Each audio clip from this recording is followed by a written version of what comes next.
Hi everyone, in today's lesson we're going to talk about wholes and asymptotes of rational functions. So what we're going to do is begin our investigation on graphing rational functions. But before we can actually graph them, we need to know a few things first. So the first thing is what a discontinuity is.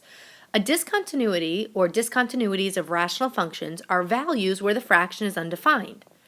Now, these values can be in the forms of wholes or vertical asymptotes. A hole is a point on the graph that is not connected, but that can be connected by filling in a single point. And a vertical asymptote is a line that can be approached but can never be touched.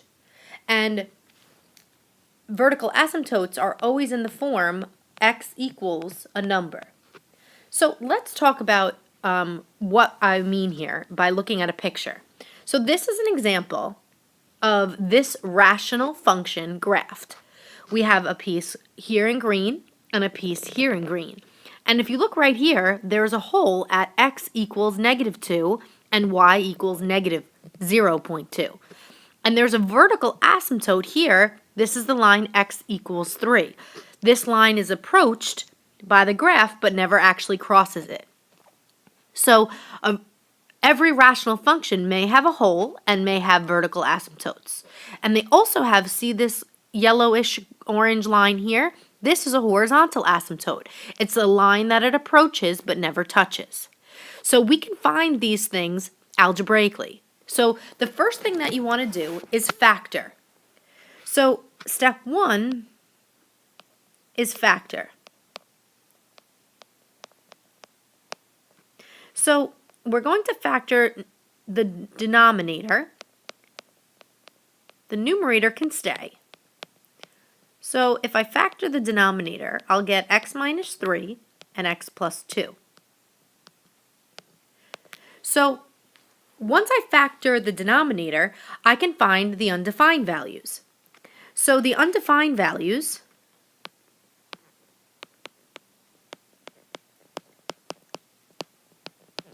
are when we set the denominator pieces equal to 0.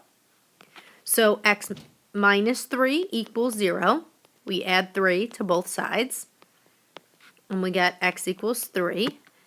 And x plus 2 equals 0, minus 2, minus 2, and x equals -2. Now these undefined values are wholes or vertical asymptotes. Those are the discontinuities that we just spoke about before. So one of them is actually a hole, and the other one is the vertical asymptote. So you see how when I factor, I can cross off those x plus 2's? The item that's crossed off is the hole. So this tells me I have a hole at x equals -2. And since I wasn't able to cross this factor out, I have an undefined value. So therefore, that undefined value is my vertical asymptote. So my vertical asymptote here is the line x equals 3. So that's my vertical asymptote, and that's my hole. So again, the hole is the crossed out value, but the root of it. So x equals -2. Okay, so that's really it. That's step 1 is to factor. Step 2 is to find the wholes, or the undefined values, or the vertical asymptotes. All right, let's move on to the next page. Next, I want to discuss how to find horizontal asymptotes. Now, here's another example of a picture. A horizontal asymptote is the asymptote or the line that it approaches but never touches. Now, this horizontal line is always going to be in the form y equals a number.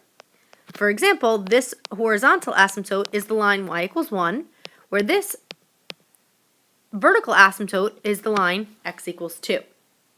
So before we go over these algebraic rules right here, the questions here in examples say find any wholes, vertical asymptotes, and horizontal asymptotes for each function. So before I do that, let me actually just do the wholes and the vertical asymptotes. So I'm going to do the first one with you, and then I want you to do the second and third. So the first one, we're going to try to factor. And it looks as though I can't factor the numerator because it's x to the third. So I can't use the guess and test because it's not x squared. So I'm just going to rewrite then the denominator. So I have f of x equals 2x to the third minus 3x plus 8 over x squared minus 1. Now that x squared minus 1, I'm going to factor. That's dots. So x plus 1, x minus 1. So now I can find my undefined values. So x plus 1 equals 0, and x minus 1 equals 0. So x equals negative 1, and x equals positive 1. Now, because I wasn't able to factor anything on the top and cancel it out with anything on the bottom, these are both my vertical asymptotes. There are no holes. So vertical asymptotes are the lines x equals negative 1 and x equals positive 1. There are no holes. Okay?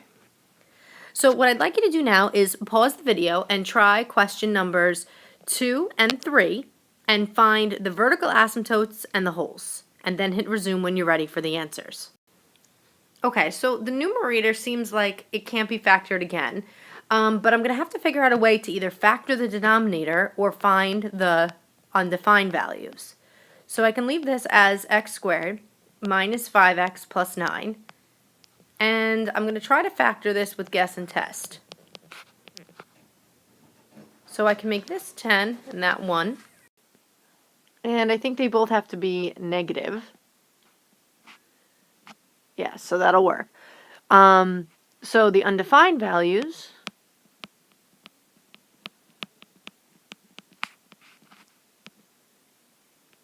are 3x minus 1 equals 0. Add 1.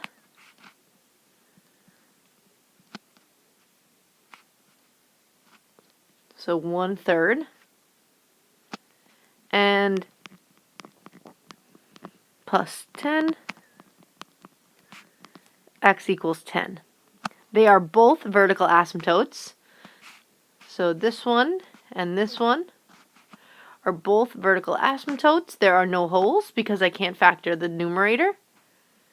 And the last one, I can't actually factor the top or the bottom, so there won't be any holes, and there won't be any real vertical asymptotes. No holes. And how I can tell that there's going to be no real vertical asymptotes is because when I set the denominator equal to 0, I'm going to get an imaginary number. When I subtract 1, I have the square root, really, right? Because I'll take x squared of negative 1/3. And I can't take the square root of a negative. That's imaginary. So that won't work. So the rules for finding horizontal asymptotes are as follows. If the degree of the numerator, n is degree of numerator, and d is degree of the denominator. So we're just looking at the original polynomials. If the degree of the numerator is equal to the degree of the denominator, then the horizontal asymptote is the line y equals ratio of the coefficients.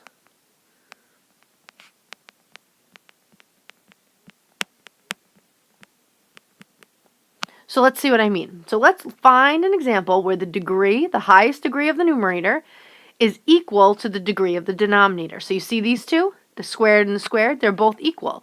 So we're going to take the ratio of the coefficients, so the 1 and the 3.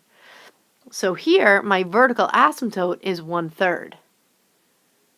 So I'm going to write, my horizontal asymptote is the line y equals 1/3. Now, if the degree of the numerator is less than the degree of the denominator, such as this one, this is a power of 1 and that's a power of 2, then the horizontal asymptote is the line y equals 0. So we just write horizontal asymptote is the line y equals 0. And last but not least, if the degree of the numerator is greater than the degree of the denominator, then there is no horizontal asymptote. So the degree of the numerator is greater than the degree of the denominator. So the horizontal asymptote here is none. All right, jot down any questions that you might have. Other than that, we are all finished for tonight. Have a good night.